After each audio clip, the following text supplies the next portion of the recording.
ایک صاحب نے لکھا، حضرت آپ نے فرمایا کہ شیعہ بھی مسلمان ہے.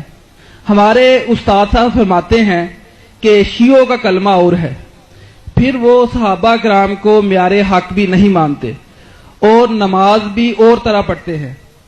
کچھ لوگ کہتے ہیں کہ شیعہ حضرات صرف 3 نمازیں پڑھتے ہیں، وضاحت کر دیں. یہ ایسی باتیں ہیں جو بہت وقت چاہتی ہیں. میں نے جو اصولی باتیں کہی تھی ان پر سارے دوستوں کو توجہ مرکوز کرنی، ذہن میں اس کو بٹھاتے ہیں کہ جب کوئی یہ بات مانتا نا کہ اب حضور کے بعد کوئی مرکز ہدایت نہیں آئے گا، 2 دین ہم لیں گے نہ حضور سے لیں گے، وہ مسلم ہے، اس کو کافر نہیں کہہ سکتے. اب رسول کریم علیہ السلام اس دنیا میں ہمارے سامنے نہیں ہے کہ ہم آپ سے مسئلہ طے کرا دیں. کتابیں جو ہم تک پہنچی ہیں اس میں لوگوں نے بہت مختلف قسم کی رپورٹیں لکھی ہیں. کتابیں سب گروہوں کے پاس ایسی ہیں، بڑی بڑی ہیں، عالموں نے لکھی ہیں، پرہیزگاروں نے لکھی ہیں.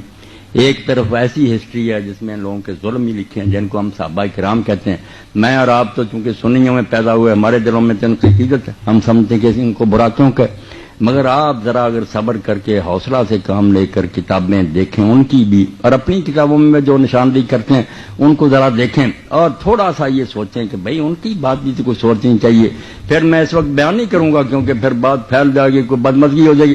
آپ خود کہیں گے کہ یار وہ بھی معذور ہے. اگر ایسے سلوک انہوں نے کیے حضور کی اولاد سے تو کیوں ان کو پھر نیک کہا؟ اب وہ بیان کرنے کی باتیں نہیں کہ ان کو کھولا جائے پھر تو شیعہ سنی بحث چھڑ جائے گی.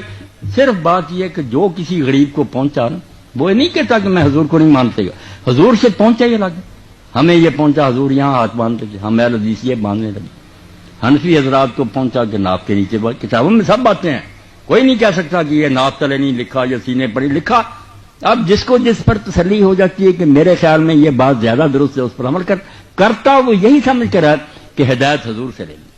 اب شیعہ حضرات نے دیکھا ان کی بات چھوڑیں، نماز کی بات. اب میں اپنی کتابوں کی بات کرتا ہوں، اگر کسی نے پڑھا ہے تو مصنف ابن ابی شیبہ دیکھے، یہ سب لوگ امام بخاری اور مسلم کے استاد تھے، ان سے پہلے انہوں نے کتابیں لکھی. اس میں الگ باب ہے کہ ان لوگوں کا بیان جو نماز ہاتھ چھوڑ کر پڑھتے. اب اس میں کون آدمی آتا؟ یہ ہم صحابہ کے عاشق کیا کدھر جائیں گے پھر کہ عبداللہ ابن زبیر رسول اللہ کی پھوپھی کے بیٹے ہیں، یہ عبداللہ ان کا بیٹا ہے اور حضرت ابوبکر صدیق کا نواسا، ہاتھ چھوڑ کر نماز پڑھتا، اتنا بڑا صحابی رسول. اور مدینہ منورہ میں، کوفہ میں، بصرہ میں یہ جتنے ہمارے امام ہیں ان کے جو استاد تھے صحابہ کے بعد ان کو تابعین. مدینہ میں جائیں امام سعید ابن مسیب جن کو سید التابعین کا، صحابہ کے بعد سب سے ہاتھ چھوڑ کر نماز پڑھتے. ہماری سنیوں کی کتابوں میں ہم بصرہ میں جاتے ہیں، حسن بصری اور محمد ابن سیرین یہ ہاتھ چھوڑ کر پڑھتے. مکہ میں یا کوفہ میں آتے ابو حنیفہ رحمۃ اللہ علیہ کے استاد دادا ابراہیم نخعی، یہ ہماری کتاب میں. اب کون سی نماز شیعوں کی رگ ہاتھ چھوڑ کر پڑھتے اور کیا ظلم کرتے؟ کوئی بات نہیں، ہماری کتاب میں گواہی دیتی ہے یہ نماز پڑھنے والے بھی صحابی تھے، بڑے بڑے تابعین. اور کوئی بات بتائیں؟ یہ کلمے کی کیا بات ہے؟ کلمے کی کوئی بات نہیں، یہ بھی انہوں پڑھ مولویوں نے بات بنا رکھی ہے. جو کلمہ ہم پڑھتے ہیں ناراض نہ ہونا، آپ بات چل پڑی ہے. یہ کہاں قرآن میں لا الہ الا اللہ محمد رسول اللہ کو دکھایا مجھے قرآن میں، حدیث رسول میں دکھائے کہیں یہ کلمہ طیبہ نہیں.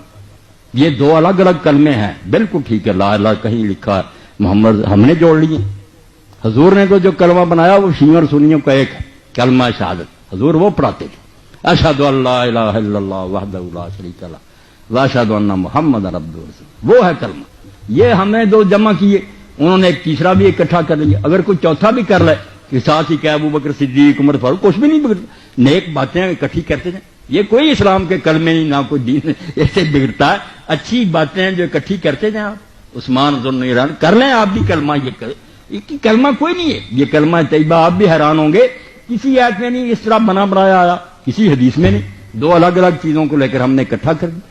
انہوں نے بھی اگر کہہ دیا علی ولی اللہ تو ہم بھی مانتے ہیں کہ علی جو تھے اللہ کے ولی تھے، کوئی شک والی بات.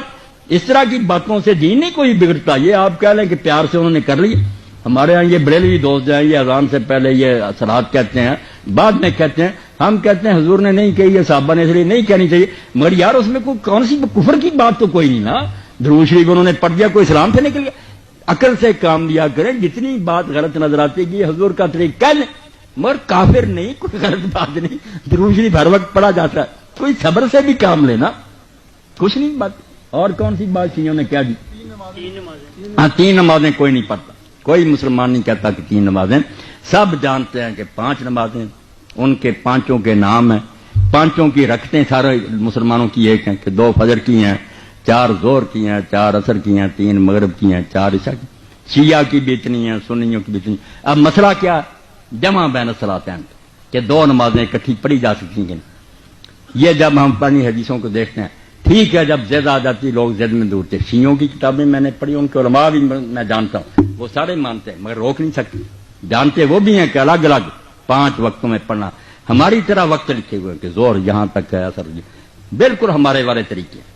صرف فرق یہ ہے کہ حضور نبی کریم صلی اللہ علیہ وسلم نے، یہ اب ہماری زد ہے کہ ہم نے اکٹھی کرنی چھوڑ دی۔ رسول کریم علیہ السلام سے صحیح حدیث ہے، چاہے امام ترمذی کہتے ہیں اس پر کسی نے عمل نہیں کیا، یہ تو آپ کی اپنی مرضی، حدیث میں کوئی خرابی ہے کہ آپ نے مدینے میں ہوتے ہوئے نہ سفر تھا، نہ بارش تھی، نہ خطرہ تھا، نہ بیمار تھے، زور اور اثر کی 2 نمازیں اکٹھی پڑھائی، 4 فرض اس کے 4 اس کے 8 مغرب اور عشاء کی، بالکل صحیح حدیث، کوئی شک نہیں۔ اب بلا وجہ اکٹھی کی۔